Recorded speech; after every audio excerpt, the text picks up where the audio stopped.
So I made a lot of mistakes while preparing for my UCAT, but it's a good thing because I can tell you guys what not to do. Hi guys, my name is Ayanfe. If you're new here, I just finished my second year at the University of Cambridge studying medicine. And this video is part of my How to Get Into Medicine series. So previously I have done 2 videos on the format and general tips on the UCAT, and also a video on free and affordable resources that you guys can use in preparation. And today I'm going to go through my 5 mistakes that I made while preparing. So my number 1 mistake, which I feel probably made the most impact in my preparation period, was not practicing timed. So not practicing timed questions really caused some extra stress that I did not need. Let me tell you. So the UCAT, the hardest bit of it is getting the questions done. If we had 7 hours to do all the questions, I'm sure everyone would get full marks, but we don't. We have 2 hours and there's so much time pressure. So if you don't practice with the time pressure, with the feeling of adrenaline, with your heart racing, and you're not used to that, and when it comes to exam day, you'll feel an immense amount of stress like I did.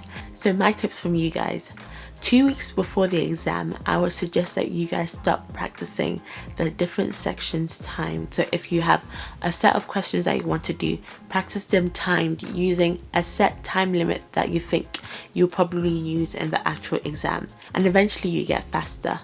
For me, I didn't use a timed element until I started doing the mock exams, which were a bit closer to the exams. And when I was doing those mock exams, I was extremely stressed because I'd never felt the time pressure before, and I didn't know how my brain was meant to work so quickly. So if I could go back, I would definitely do more practice timed, and it will really ease your nerves closer to the exam because you'll know how to deal with the stress and the adrenaline that comes with being under such time pressure.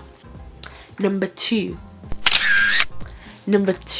would be not focusing on my weaknesses. So at the start of my preparation, I did equal amounts of work for about a week on all the sections, and I identified that abstract reasoning and verbal reasoning were my weakest subjects. So I made sure to focus on abstract reasoning, but unfortunately verbal reasoning did not get the same amount of love, and it really showed in my results. Abstract reasoning became my highest section and verbal reasoning was my lowest by a lot. That was because I personally did not like verbal reasoning. I didn't like revising it. I didn't like reading. So, and even though your ultimate score is a total of all your sections, it's still important so that there isn't a large disparity between your best and your worst. So if I could go back, I would definitely put more time to verbal reasoning, which was my weakest. And I'll suggest you guys to work on your weaknesses as well and not focus as much on your strengths, which of course you would enjoy because you're getting them right. And my third mistake was not looking back on questions I'd gotten wrong. So as you've probably heard from so many people, the key to the UCAT is practice, practice, practice. And with that, I had heard that so many times, and I just thought practice meant going through as many questions as possible and trying to get through as many questions in the question bank I was using. In as much as that is important, I also didn't take the time to step back and find out why I was getting some questions wrong. So in some sections that you're finding particular difficulty in, I would suggest that you take a step back and go back to the questions you've gotten wrong and find out why you're getting it wrong, because it could be a principle that you could apply to other questions upcoming. If I did that, I think I would have saved a lot of time and a lot of stress in my preparation period. So I know that some platforms like Medify actually tell you why you got some answers wrong in the question bank and tell you how to approach the question and similar questions upcoming. So those resources can be extremely helpful in cases like this. My fourth mistake that I made was during the test. and that was skipping too many answers. So, you know, in the UCAT, it's all based on time.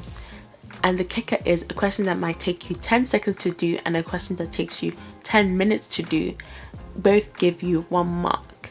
So the key is to move on if you're spending too long on a question.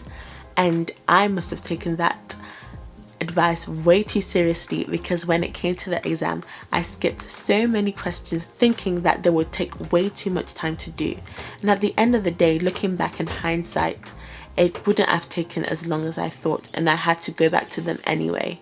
And for me, in hindsight, some of the questions would have taken 15 seconds and I could have done it there and then, instead of getting stressed at the end when I had like half of the questions left undone. So my tip for you is, like, if you can do it at the time, do it. If you tried it and you can tell it's taken way too long, then moved on and flag it. Now, my final mistake I made was getting way too stressed near the exam time. Now, that could be due to 2 things. I think at the time I felt like I didn't prepare enough, and that was through comparison with other people, things like the student room and just people around me who were also doing the UCAT that I felt studied a lot more.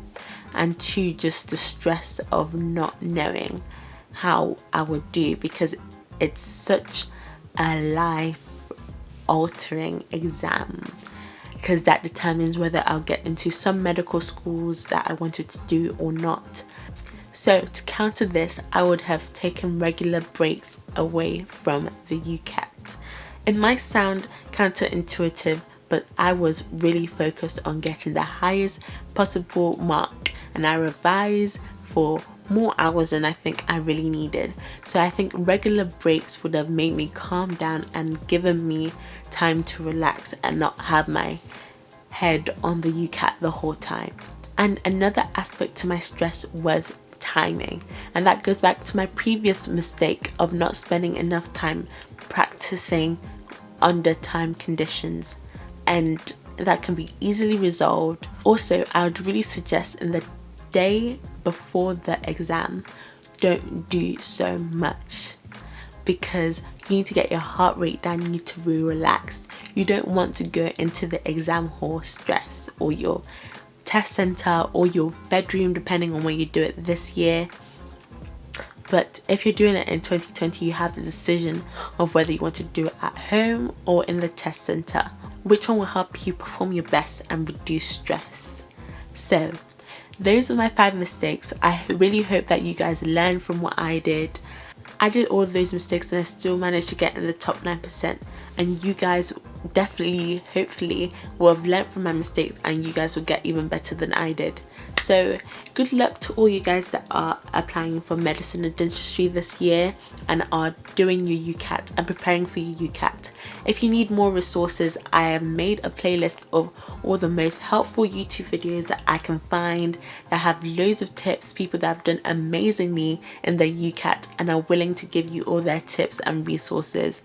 And also on my Instagram, I share loads of tips and resources as well, free and affordable resources that will help you and support you guys as well. If you have any questions, any worries, any queries, my DMs are always open. Write in the comment and I'm sure I'll help you. I'll see you in the next one. Thanks for watching. Bye!